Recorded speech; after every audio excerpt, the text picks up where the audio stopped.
Hey there, folks. Thanks so much for joining me here on Wave Now. I'm Myra Ansari. So IU is headed to the Peach Bowl. The staff there for IU is holding a press conference. Let's jump in and listen in. I'd match them very similarly to Ohio State. They move the same. They're all very quick and very long guys. They're all very athletic too, with a lot of good moves in their arsenal and pass pro, and they know how to play the run. There's always specifics with certain players. They were very great the first time around. There was definitely a challenge, and it's going to be a challenge this time too. So I think they're going to give us their best shot, but they're going to get ours too. All right, we'll go Pat and then Scott. All right. Hey, Carter, question for you. You guys have committed very few penalties this season, especially, of the longer 10, 15-yard varieties. What is the key to avoiding those mistakes? Yeah, it's all about how you practice again. Making sure that you are on top of all the little things. I had one this past week my hand wasn't quite as inside as I wanted to when Fernando's escaping the pocket. That's a coaching thing. Not a coaching thing. Sorry, something that is coachable and teachable for me to fix in order to reduce those mistakes. And I think we've done a good job of that this year.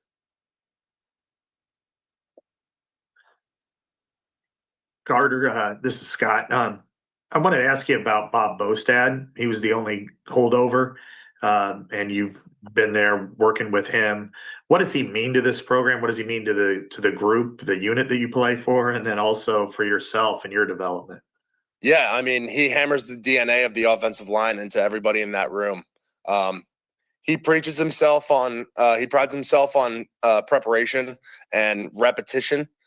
Seeing whenever he sees something that's different and something about a certain look that a defense will present, we're going to run through it like 15 to 20 times before we get into the game. So that way, whenever we see it in the game, we fall back on our preparation. So when Cignetti saw that, I'm sure that he was impressed with it. And, he has a great resume. He's been throughout the NFL and all throughout college football. And he was one of the main reasons I decided to stay here too, because, I knew that having a great offensive line coach was what I wanted. I knew I wanted to be his offensive lineman too. So having those years under him and, the way that he's able to restack his room too, bringing in great guys for the room to lead, it shows just how valuable of an asset he is. Next, we'll go to Daniel Flick, then Zach Osterman. Yeah, Carter. We'd heard from Sig, I think on Saturday, about how a lot of you guys are well equipped to be really good in life after this. When you kind of reflect on where you were at prior to him arriving to where you're at now, where have you kind of seen you just grow off the field habit-wise from when he arrived here? That's a good question. I would say that I've tried to better myself in terms of my religion, trying to be a better man of God and become closer with my Christianity, my faith. That's really important to me. And it's something that a lot of my teammates preach as well. So I think it brings good camaraderie into the locker room. I've never been the greatest at school. I'll definitely admit that. But, I earned my degree this past year. And, that's always going to set me up for life whenever I need a job. And, I guess exciting things are to come for me once everything's over. We'll go to Zach Osterman and then Dana O'Neill. Carter, a little bit off the wall, but I imagine you've seen more of him in practice than most. Daniel Ndukwe is obviously a player who even before Steven's injury, it seemed like we were seeing more of on the field, and now obviously he's taken on an even larger role. You've seen some really good edges there. You've talked about going against guys like McHale in practice. How have you seen him, Daniel, that is, kind of grow as he's been handed more responsibility? How would you kind of describe him at that position? And what do you think he contribute for you guys down the stretch here? Yeah, he's a great kid. Ever since he got in here, I'm pretty sure he was an early enrollee in the spring in 2024. So, that shows his commitment to the program already, wanting to come early and get into his playbook and develop as a player and as a person. Out on the field, he breeds great competition.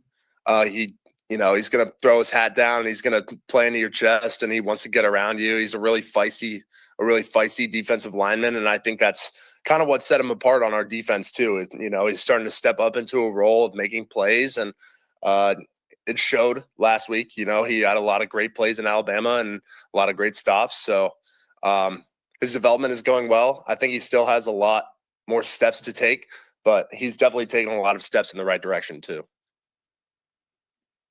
Carter, a lot's been made about the calendar these days, and you were a guy who came in as an early enrollee. I'm just curious, like, kind of what you gained from that versus what you gave up as a high school senior, and given the chance if you do it again. I gave up a volleyball state championship. My team went on to win that in the spring, so not being part of that wasn't the greatest. But coming here early was definitely for the best. Going through spring ball as a true freshman was really a blessing for me. Before going through a fall camp, it really opened my eyes to how much more of the game I needed to learn. And I think that's something that's big for any recruit that comes in. If you decide to come early, that's a big step in your career. And it's going to help you realize like what you need to learn 6 months prior to when everyone else is getting there. So it gives you a head start. You're already being developed by a college strength staff, and there's really no downside to it. So I would preach that anyone who has the opportunity should definitely give it a shot. All right, last one for Carter. We'll go to Sammy Jacobs. Hi, Carter. I wanted to ask about the personnel on the offensive line. With the Johnny moving into a trusted starting role, how does that allow you guys to do different things? We saw you in the backfield, kind of in that H-back, running back, fullback position. But how does the trust in some of these younger guys and then Khalil coming in give you guys some flexibility at that position? Yeah, it allows Shanahan to scheme a little bit. We saw that a little bit last week with me in the backfield, and that was a lot of fun. But at the end of the day, it's about getting the right guys ready for the job. And Demola was given that opportunity last week, and he did a great job too. The first half, he was in for most of the game, and he balled out. I thought he did a great job, and I imagine that everyone upstairs is thinking the same thing, keeping him in that role. So he's done great for our room. He still has a lot of growth left, but he's also a young guy, so he understands that, and I think he'll understand his role a little more later in his career. Great. Thanks, Carter. Everyone will have a their hands. I just put it in the chat. I lowered everybody's hands after each one's done. So we'll be in with Elijah here in just 1 second.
And we'll start with Mike and then go to Pete.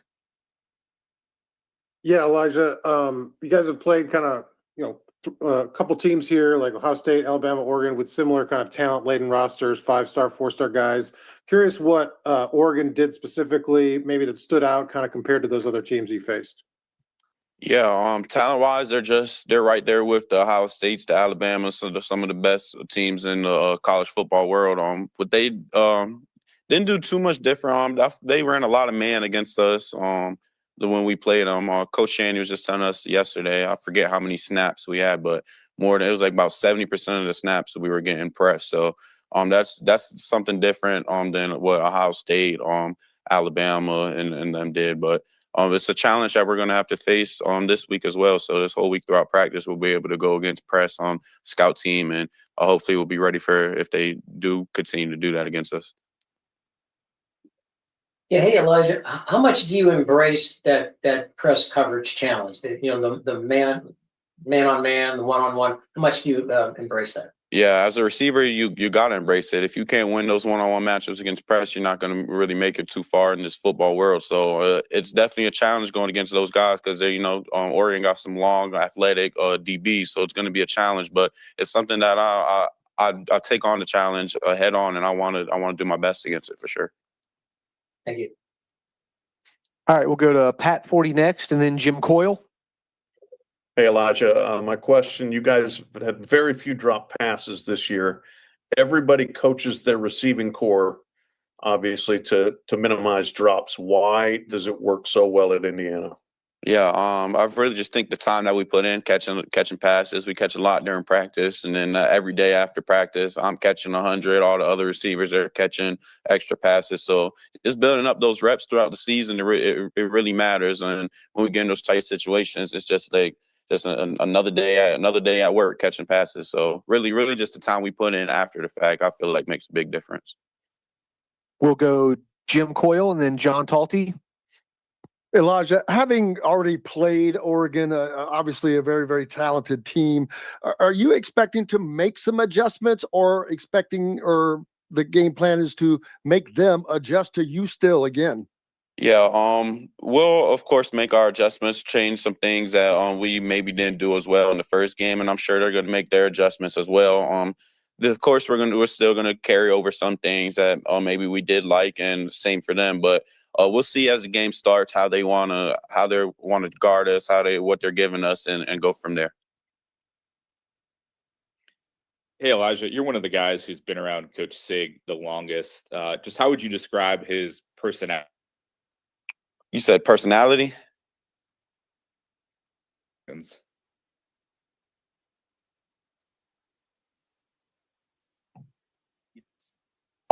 Personality's real business like real business. Like when you come into this facility, you understand that it's time to go to work. When he comes into the team meetings, you understand what he's about, what he's saying, and you believe what he's saying. But really, he's about his business, and he's about getting better every single day, and he wants to find a way to win the day every single day. All right, next we will go to Tom Brew and then Blake Topmeyer. Elijah, last week when we were talking with Fernando, he talked a lot about just when he got to campus, just making good relationships with everybody and getting to know everybody and such. I was wondering if you could kind of take me back to those first few early days when you first met him and what that was like and how you guys developed what you had and what, if any, role that Alberto played in that, since you sort of already knew Alberto a little bit. Yeah, really my first time meeting him was when he came up here on his visit.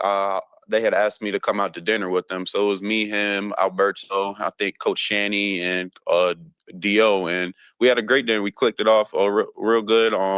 He was more outgoing than I thought. I didn't really know how he was, but it made sense just because if you know Alberto's super outgoing as well. But we were cracking jokes the first time we met. He's trolling. Like, both of them some big trolls. So it's kind of easy to talk to them. They're both funny. But yeah, we really clicked off well. And then as he got on campus, you could see him wanting to talk to all the guys, introduce himself to everybody, and it seemed genuine. It wasn't like he was trying to do too much, like he was stepping on everybody's toes. He was just being himself, being who Fernando is, and everybody welcomed him with open arms.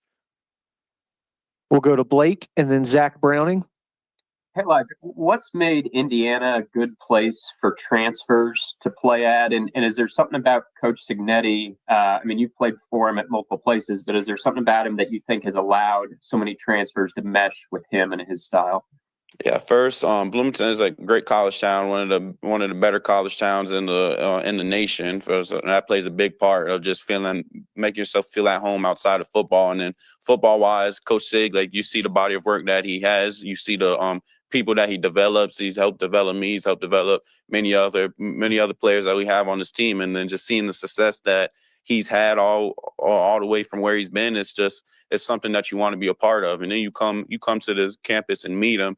and what he's saying, you really believe that you can do. And the one thing I can say about Coach Sig is the stuff that you get in his office on a visit and he's telling you this and that, but it's actually true. Like you'll come, you commit, you come in, and then what he's preaching is actually what you're doing. It's not going to be easy, and he's not going to tell you it's going to be easy. He's going to tell you got to stack days, you got to be the best player you can be every single day, but you see the vision that he gives you and you really believe that you can achieve it. We'll go Zach Browning and then Mike Schumann.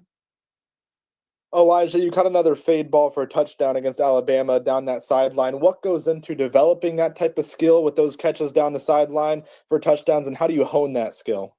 Yeah, just really the work I put in practice, the work that we all put in practice, really just building that time in, and then knowing we knew what kind of look they were going to give us, and then we were able to, Coach Chaney called the play at a perfect time. O-line did a great job blocking, and Fernando threw a dime as usual. So, but we practiced that all throughout the week in practice. So really the time before the game is what allows me to go in there and make those catches look so routine.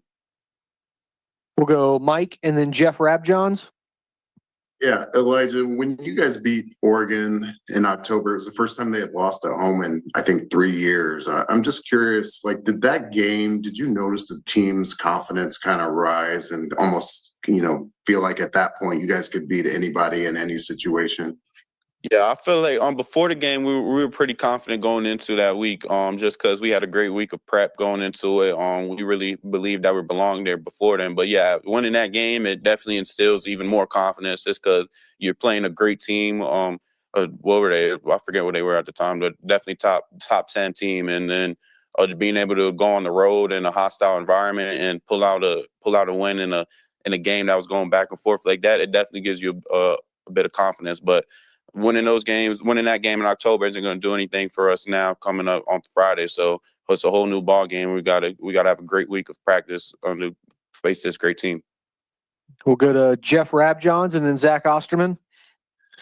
Yeah, Elijah. So I'm working on a story on D'Angelo Ponds, and I'd like your take as a receiver, like specifically, like what skills, what abilities make him an elite cover corner? Yeah.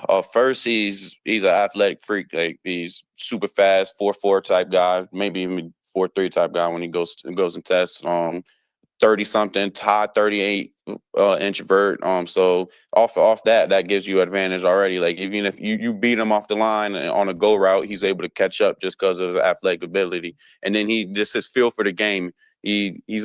Even like when I was with him on my sophomore year, his freshman year, like it seemed like he was a vet out there on the field. I still tell people, like outside of this facility who asked me who's one of the best corners I've been against in college. And he's one of them that I say D'Angelo Ponds, like one of the first names that I say, but he's just like, he's a real football guy. He's a dog. Like everything that you want in a football player is what he got. Like he may not be 6'2", the prototype, corner that people now are saying days, but just look at the tape. The tape says all you need. Like his game can travel anywhere against anybody. Thanks, man. Yes, sir. All right, and we will wrap up with Zach Osterman. Well, I'm guessing we've asked you about this before, but I'm curious for your perspective on Omar moving to the inside this year. He's played a lot more slot, and I know there are certain skills that are just going to kind of translate kind of no matter where you play, but that is, kind of a distinct role within the receiver group. What are the challenges of that, and how have you seen him, kind of even dating back to the spring, navigate maybe adjusting his game to be, productive from that position in the same way that he was when he was playing closer to the boundary?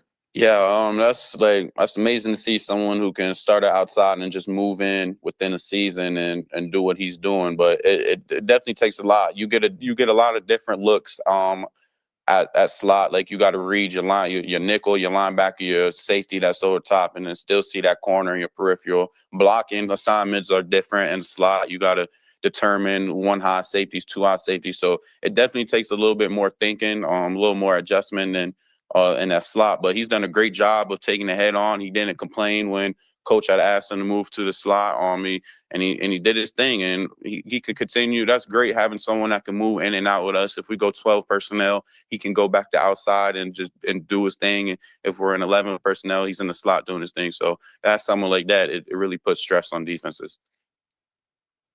Great. Thank you, Elijah. Sure, we'll thank have you. Roman Himby in next.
All right. We now have Roman Hemby in the room with us. We will start with Pete and then go to Mike. Yeah, hey, Roman, I'm kind of curious. Coach Signetti talks about breaking opponents' will. You guys seem to have done that against Alabama and have done it all year. How do you guys approach that, and what does it take to break an opponent's will? Really just 4 quarters of us playing our game. Honestly, you see the guys that we have up front, they work really hard. They make myself and Kalon's job really easy. And we just try to out physical some of our opponents. We really want to make it a 4-quarter fight to where we kind of impose our will. And at some point in the game, we feel like we could potentially break the defense or, make that play that helps us win. Thank you. All right, we'll go Mike and then Pat. Yeah, Roman, you guys have played kind of a series of teams, Ohio State, Alabama, Oregon, with, similar talent-laden rosters, 4-star, 5-star guys. I'm curious what stood out about Oregon, maybe something that they did well over those other two. I feel like Oregon is a great defense. All the defenses that we played have been great. I feel like it was just the environment and the atmosphere that we played in as well that kind of played a factor into it. You look at their front seven, they have really good players up there. Their linebackers are really good as well. And then you look in their secondary, you see that they have a lot of players that are very athletic, and I feel like that presented a challenge to us the last time we played too. So really going back to the drawing board and making sure that we have the proper game plan. We go out to practice and work as hard as we can, and we'll have what we want on Friday night if we can do those things. We'll go to Pat next, and then Josh. Hi, Roman. My question, you guys only have one fumble loss this year. What's the level of emphasis that's put on ball security every day? We put a huge emphasis on ball security. We do ball security drills in practice. The running back coaches and players, we do a really good job of doing individual drills to where we take care of the football and we make sure that we carry good ball security throughout practices, and hopefully we can keep that going because we know that taking care of the football is really important for our offense. It's really important for our team.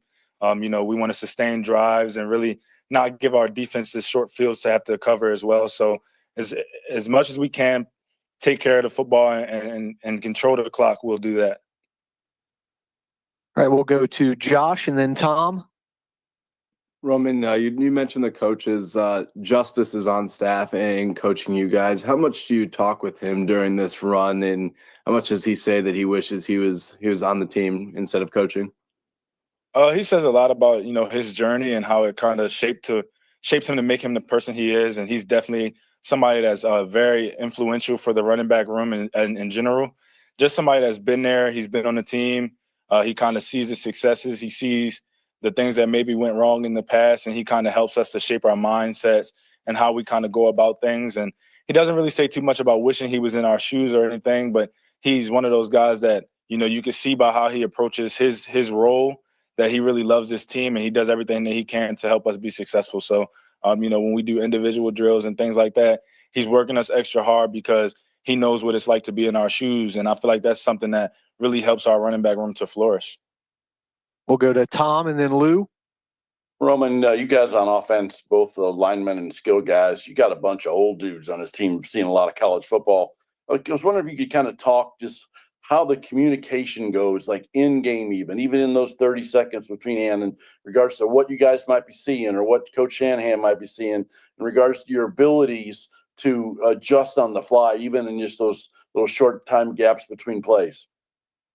I feel like having veterans on the field, it makes our job really easy just because we have that sense to where we've been through it before. A lot of our players have been in the situations that we were going to be in or have been in the past. And I feel like that kind of helps us to stay grounded. You look at us in the huddle, you have guys like Pat Coogan, who's been around and he knows what he's talking about. You got other leaders like Fernando and players like that. And we kind of have that mentality where we won't flinch. We go in the huddle, regardless of the situation, regardless of where we are in the game. We know that all it takes is for 11 guys to do their job.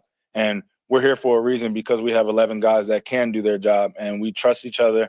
We have that love for one another. And when we get out there on the field, we know that we're going to put it on display. So, being older, I think it does help us to know that we've been through it. We're battle tested and, we play for one another. And I feel like that really helps us to experience that grit feeling and that helps us to win those games. All right, next we'll go to Lou Friedman and then Jim Coyle. Hi, Roman. Do you, at the beginning of the season, it felt like maybe teams and opponents thought of you guys more as more of a passing team. And as the season went on, the run got more and more established and played a bigger and bigger role in determining how games turned out. Do you feel that A, you got better as a group, and B, do you think you changed some minds along the way? I definitely feel like we got better as a group, and that makes sense. That's kind of how it works. We have to gel together, and it takes us a little while to kind of click on all cylinders in the facet of the run game. So, it definitely was one of those things where we had to kind of keep working towards it to get to where we want to be. And obviously, we're still not where we want to be. We always can improve, and there's a lot of things that we can work on. But as the season went and started, we kind of had to find out what our team was about. So, we were testing a lot of different things, but we know that once you get into those big, meaningful games, a lot of those games are won at the line of scrimmage. So the offensive line and defensive line, they have to go out there and really work extra hard, and they make our job easy. I say that all the time because you look at the offensive line that we run behind, they open up those holes and they start to lean on those guys in the third and fourth quarter and make it easy. But ultimately, as an offense, we just want to play complementary football. We want to win those games. So if we got to throw the ball a lot, we'll do that. If we have to run the ball out, we'll do that. We just want to win. And, I feel like to your second part of that question, I don't know if we change people's minds. We're not really in the business of trying to do that. We want to prove ourselves right. I feel like that's kind of our mantra and what we go to practice for every day. And hopefully we did. But, at the end of the day, if we're winning games, we'll take it however we can. All right, we'll go Jim Coyle and then Mike Schumann. Roman, besides yourself and Kalen Black, you guys are maybe the best 1-2 tandem in the country, but you're so much fun to watch because of how you guys run.